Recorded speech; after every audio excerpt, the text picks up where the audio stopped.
Hello and welcome. My name is Sapon Chichiku, and in today's video we're going to look at brand identity. So I'm going to take you guys through a quick introduction to brand identity, and from there I will just take you guys through the mockups, how to mock your designs on them. So we are going to start with a quick intro to brand identity, logo deliverables, and free mockups. Okay, so the link to these mockups or the files in the description, but it is password protected, so kindly stay in this video where I'm going to show the password that you can use to get access to these files. So let's begin.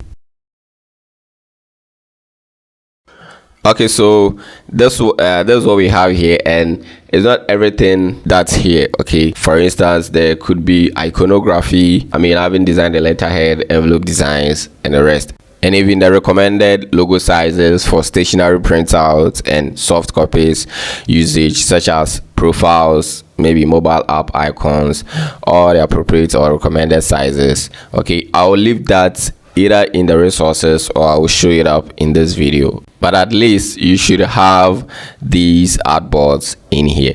Okay, so if you are starting, let's start from the top left, which is the first artboard. Now let me zoom in on this guy, and this is the logo rationale, okay, describing the components of this logo. Now this is very important or necessary, because even though the client may give you their brief, okay, the design brief, and whatever that they are expecting in there, you might use it. If you show it up to them and you don't add a little explanation, they might not get what is being portrayed, okay, or is being displayed to them, and they might think this is not what they said, or this is not what they want. Okay, but guiding them through the logo with this logo rationale might help them accept the logo, else they are going to reject it, or they might ask you of a variation. Okay, so this is very important, explaining how you used their brief. So never submit a logo to a client for review without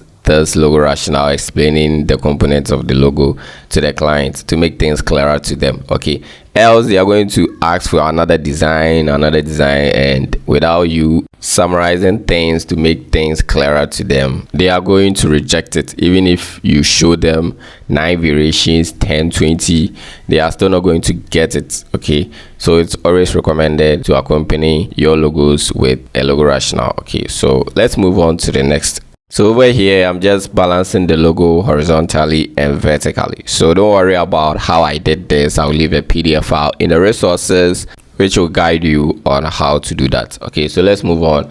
Now over here is a display of the icon, vertical, horizontal, and then the secondary logo. Okay, and quickly let's move on to the brand pattern. I used the icon to do this pattern, and then the brand typography showcasing the various fonts used, and then the color palette of the brand, okay, with their color codes, but it's just simplified, and then the rest is just contrasting it on their brand colors. Okay, and we have the business card over here, which is going to be used on mockups and a whole lot, but this is not finished. As I said earlier, there should be more artboards in here, but as a beginner, at least they should be in your workspace. Okay, so in the resources there are 3 files, which is branding and branding part 2, and then the logo template. Okay, so let's dive into the logo template and see all the deliverables that you need to send to a client. So after extracting this, you are going to have these files, and then you can delete the first one, the first folder. You can delete that. Now we have the vertical, the horizontal, the brand mark, word mark. Okay, so let's look at what the vertical logo is. So this is the vertical logo right here, which is well balanced over here. Okay, so the mark is 45% of the name. Okay, so let's look at the horizontal, and this is the horizontal, which is also balanced over here. All right, so I will leave the guide in the resources, so you have to check that out. Now this is the brand mark, that's the icon over there, and we have the word mark.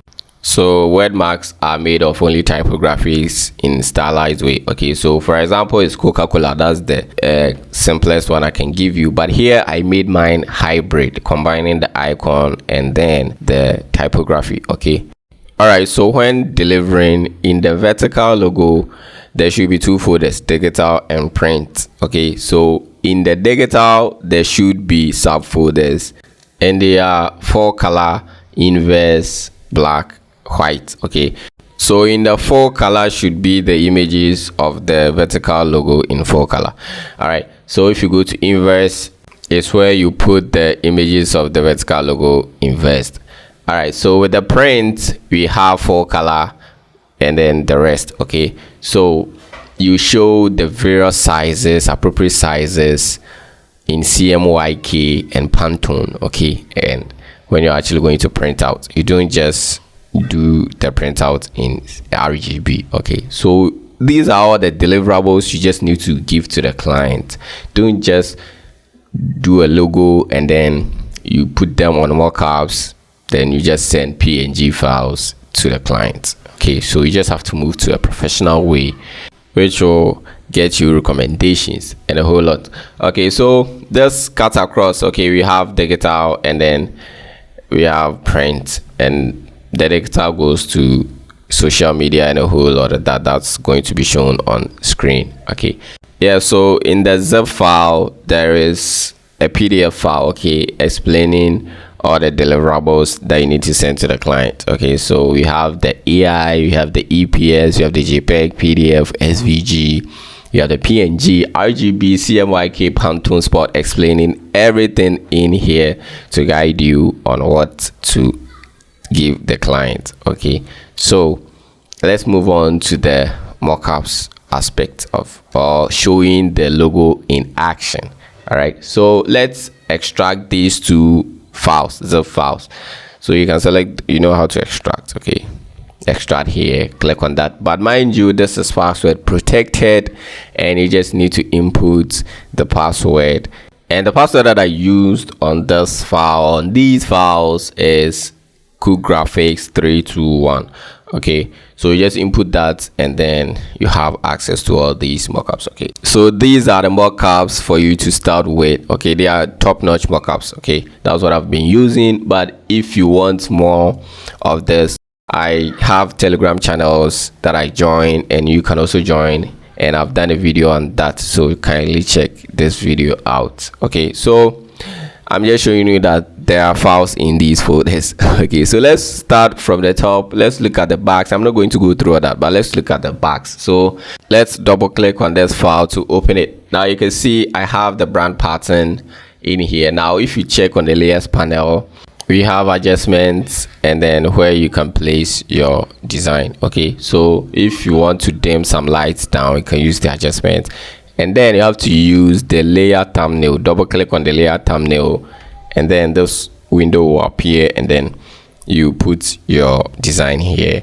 So for example, I can resize this pattern that I used over here. Okay, so let me quickly resize it, and then after that you can press Ctrl S to save it, or try closing it from the top here. If you click that, you see this, and then click yes, and then it will be saved, and then it will move you here. So you can see this is what we have. So let's quickly move on to the next mockup. Now this guy is in zip. I'm not going to unzip that, so let's move on to this mockup. Now here we have a track, pickup, and a hatchback. Okay, and there is a group for each of them to make things simpler. Okay, so if you check, you can see we have a pickup folder or group. I can turn it off and on, and then let me try the hatchback and the track and the barrier, the barrier over there. So you can toggle the visibility.